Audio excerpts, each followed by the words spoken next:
Hello mga karo, good morning pala. Ah, wala kasi akong magawa sa bahay kaya medyo naboboard. Di off po nga pala ngayon kaya pahinga muna sa Manubela. Kumbaga pabukid sa Takaron, pabukid.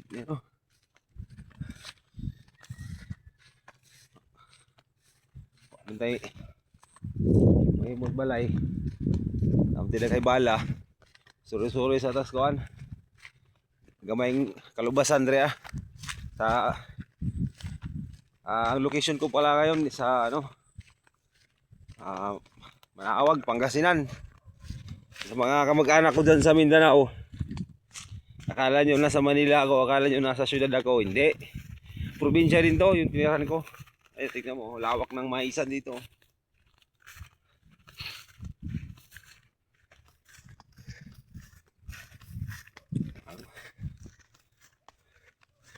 Pupunta ako ngayon sa ilog kay maghahanap ako ng labong para meron tayong pantawid ulam, pang isang araw na ulam.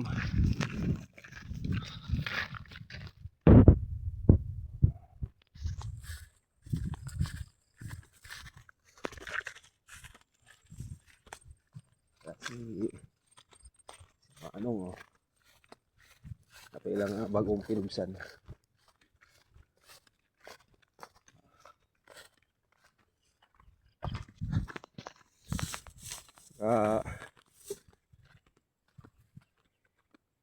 Iba pala dito mga karo pag yung maisan nila dito, hindi kagaya dyan sa atin sa Mindanao na pagkatapos ng binhi pabayaan na lang hanggang mag-harvest. Dito hindi, iba dito yung mais nila. Kaya dito pag ganito na yung itsura ng mais nila, ganyan na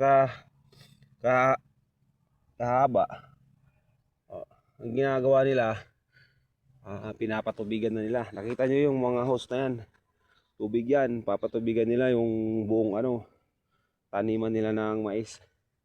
Hindi gaya sa atin na dyan sa Mindanao. Shout out pala sa mga nagmamais dyan sa Mindanao, sa may parting Agusan del Norte. Ganito ang ginagawa nila yung mga mais nila. Tingnan nyo, tinutubigan nila yan pagkatubo na nung binhi. Hindi kagaya sa atin dyan na pagka ng binhi, pabayaan na lang, antay na lang kung kailan aanihin. Dito hindi, talagang nag-i-effort sila na tubigan yung mga nila tanim.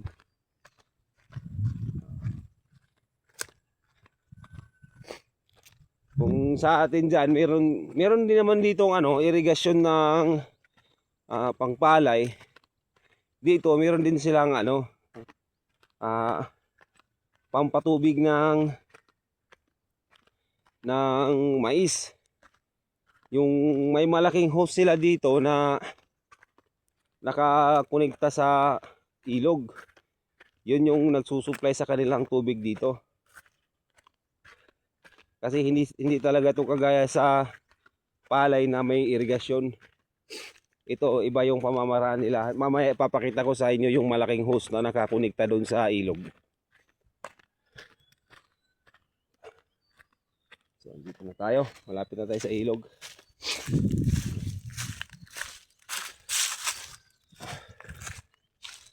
Meron. Yan. Okay, ito mga karo, ito yung sinasabi ko sa inyo, malaking hose. Ito yung nagsusupply ng tubig sa mga maisan dito.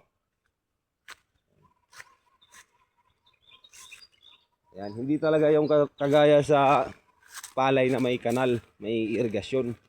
Ito hose lang. Tapos yung nagpapagana nito, solar na. Ayan solar na yung nagpapagana niyan. Bali kuryente na yung nagpapagana. Ayan yung tangke niya, nandyan yung pinaka main niya. Ayan. Ayan, nakikita niyo yan. Ayan.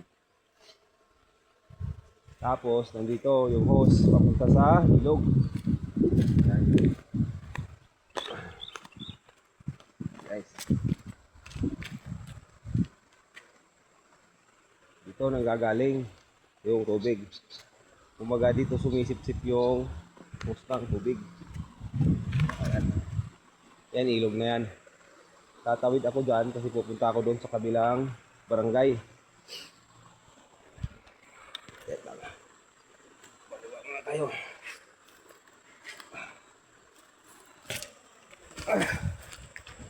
Ayan. Oh.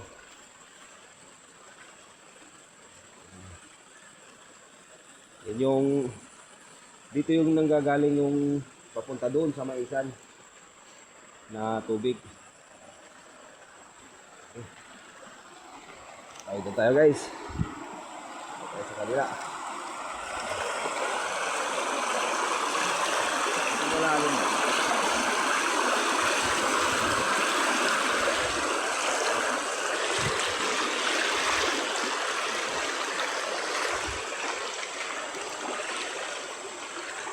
Dito kami minsan naliligo. Nanguhuli ng hipon na maliliit. Dito din ako naninirador. Doon sa kabilang sa kabilang barangay.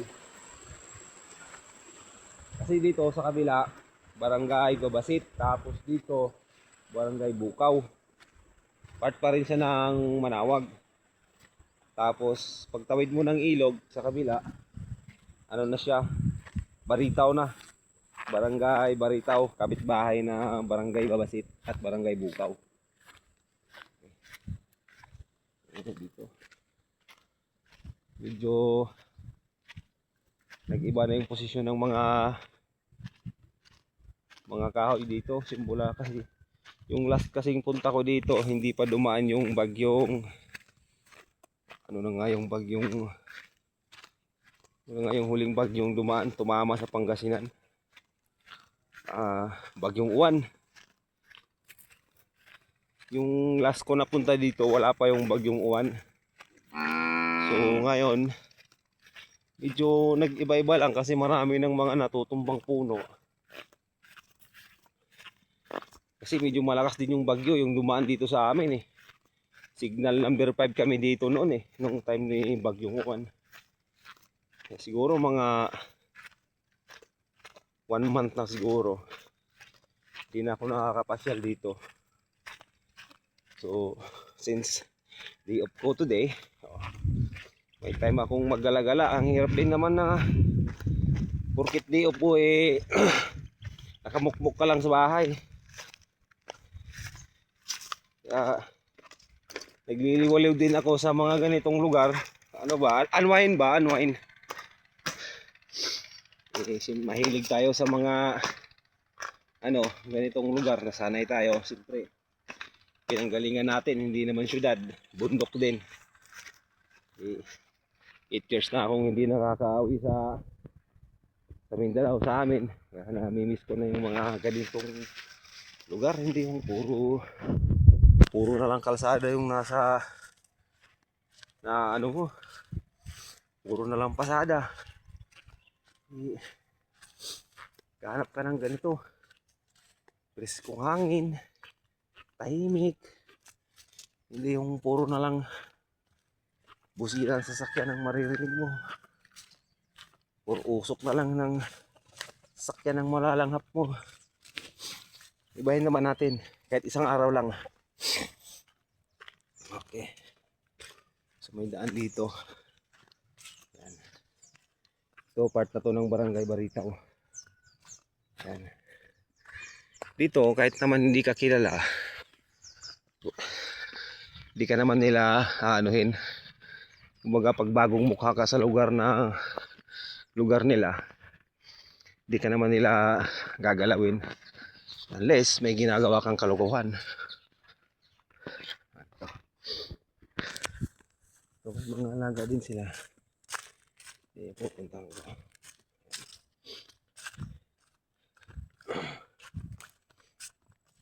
Ito yung mini jungle. Hindi kagaya sa Mindanao na talagang napapalibutan ka ng mga jungle, mga malalaking jungle na pag pinasok mo eh may chance pa na maligaw-ligaw ka. Dito hindi, maliit lang yung jungle nila. Kumbaga sa Bisaya pa, gamayng lubas ba, gamayng lubas. Ayun, tingnan mo, ito yung daan eh. Ito yung daan dati. Kasi may natumbang kahoy gawang anong bagyo. Nilipat nila. Pero dati, yun talaga ang daan. Yun yung daan. Ngayon nanililit nila gawa ng ito.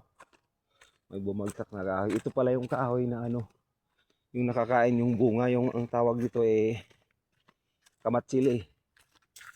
Kamatsili. Kamatsili yan. Kahoy. Ang hirap kunin yan, ang hirap linisin yan kasi maraming tinik. Matinik yan ang kahoy. Yan, may daan din na maliit. Pero huwag tayong pumasok dyan, baka private yung ano dyan. Dito lang tayo. Ayun, may nakita na akong ibon, oh. Yan, oh, kingfisher. Ay, hindi siya yung kingfisher. Kamag-anak pa rin ng kingfisher yan. Oo nga, dito nga na. Ang dami nga natumbang kahoy nga. Ay, dyan ako minsan. Dyan ako minsan nagsusuot. Dyan ako naninirador. Mga kawayanan, oh. Oh, nalihis na naman yung daan. Oh, ito. Yung daan. Itong daan na to, natabunan na naman. Kahoy. Dito yung area na maraming ibon na yung tawag sa amin alimukon. Ito marami dyan. Marami ditong alimukon. Pati yung mga dito noong wala pa yung bagyo. Itong kawain na to hindi to dumadapa eh. Nakatayo lang to eh. Ngayon ito halos tumabon na sa daan. Nilinisan na lang nila. Dito eh, maraming nagtutumbahang kahoy. Wala ito noon eh. Hindi ko lang alam yung sa spot ko ngayon, yung sa pinipistuhan ko. May isang puno doon kasi doon ako sa ilalim nagtatago. Hindi ko alam kung nakatayo pa siya ngayon. Baka natumba na rin. Wala tayong ano, wala tayong spot. Kasi pag naninirador kasi ako mga karo, hindi ako yung palakad-lakad. Yung hahanapin ko yung ibon, hindi. Aantayin ko yung ibon ang lalapit sa akin. Kasi meron akong ano eh, meron akong pangtawag sa kanila eh, meron akong speaker. Tapos i-connect mo sa cellphone kung ano yung ibon na madalas nandito. Yun yung ipi-play mo, yun yung ipapahuni mo na naka-connect sa speaker. Kagaya ng mga bato-bato, kaya tukmo, alimokon, yun, patugtugin mo lang yung huni nila. Kalapitan ka na nila. So kailangan mo ng spot na ano, maliit na puno na meron kang mapagtataguan sa ilalim para pag lapit nila, hindi ka nila mapansin sa ilalim, oh. Matira mo ng malapitan, tutukan. Pati itong bali-bali din to. So, mga karo, malapit na tayo. Dito din ako nakatira ng 2 tikling. Kaso hindi ko napuruhan, nakatakbo pa sila sa damo. Sa mga ganito. Nakatakbo pa eh, alangan naman habulin ko na habulin. Sayang lang. Yung isa ang nadali ko. 3 kasi yung nadali ko. 3 yung tinamaan ko. Yung isa ang napuruhan. Dito kasi ito mama, tumagos dito sa batok. Kaya nahuli ko siya kasi hindi na siya nakatakbo. Yung dalawa, tinamaan ko sa may dibdib, yung makapal kasi yung laman nila sa dibdib. Nakatakbo pa sila sa ano. Kaya hindi ko na hinabol, hindi ko na nakuha. Okay, so far naman, natatanaw ko na yung spot ko. Nakatayo pa naman yung maliit na kahoy doon. Hindi ko lang alam. Nandito na tayo. Dito pala papakita ko sa iyo yung farm ni mayor namin ng Manawag. May farm siya dito sa Baritaw. Ayan, nakikita niyo yan. Yan. Farm yan ni Mayor Ming Rosario. Yan, may marami kang makikita dyan. May mga outstreets, may mga kabayo, kalesa, may mga ahas na, yung mga puting ahas na malalaki, hita, malaki. Nandyan, may mga, marami ding mga uri ng ano dyan, hayop. Na tayo. Okay. Ito lang yung area ko na pinupunta-puntahan dito pag wala akong pasok pag diyan ko. Okay, dito na tayo, malapit na.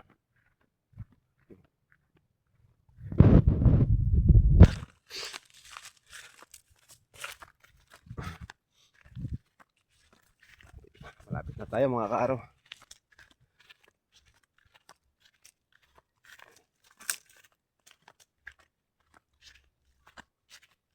Yan namang part na yan dyan. Yung part na yan dyan, ano na yan, kalapit na bayan ng Manawag. Mapandan. Mapandan na yan.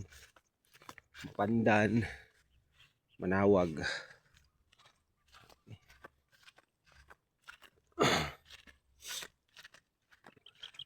Dito guys, marami ditong ano, tikling. Yung kulay bulik. Kulay bulik. Okay. Malalaki na rin yung mga isang doon. Ayun. Malinis na doon sa area ng spot ko. Wala na akong mapagtataguan. Hanap na naman ako ng spot dito. Wala na, ano yung mga kahoy, ano yung mga puno. Hindi na kagaya noon na talagang pag sumiksik ako sa ilalim, hindi ako nakikita. Ngayon wala. Pati yung aratilis.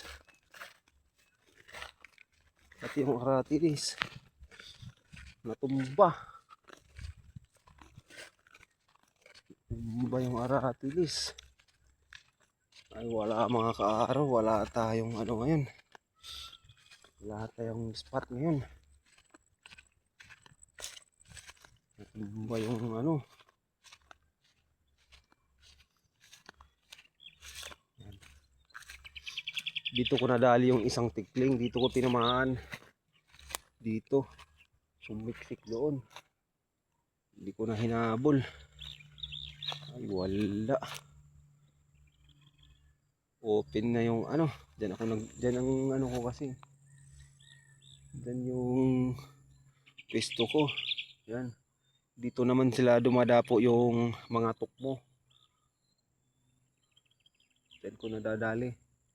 Ngayon, tapos yung nagpapalilim pang isang puno, yung puno ng aratilis, natumba din. So wala tayong spot ngayon. Wala tayong spot. Wala tayong mapipisuhan. Kasi nagtumbahan nga yung mga puno.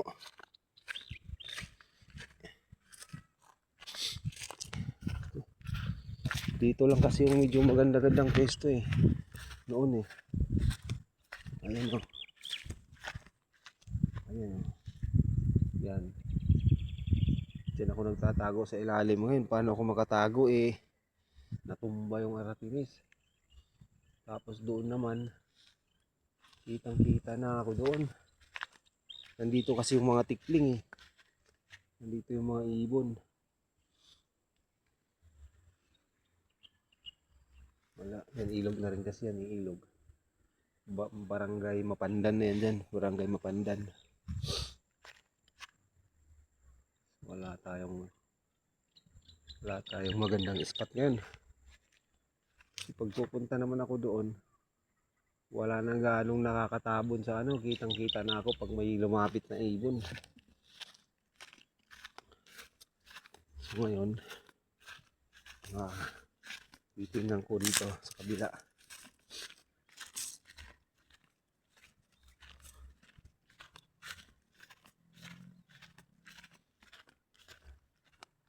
Hindi doon.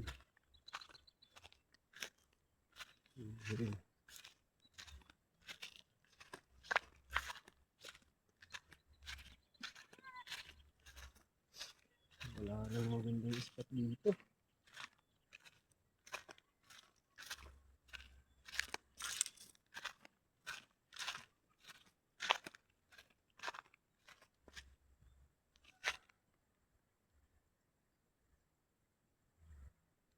Okay. Palalapitin natin yan. Tutok muna yun. Tutok ng area. Tutok ng area.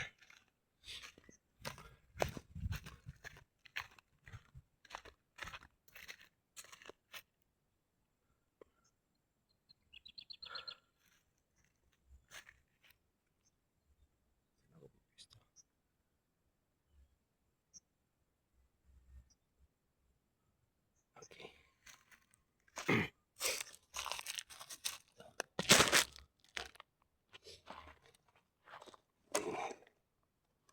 Dito. Try natin. Ito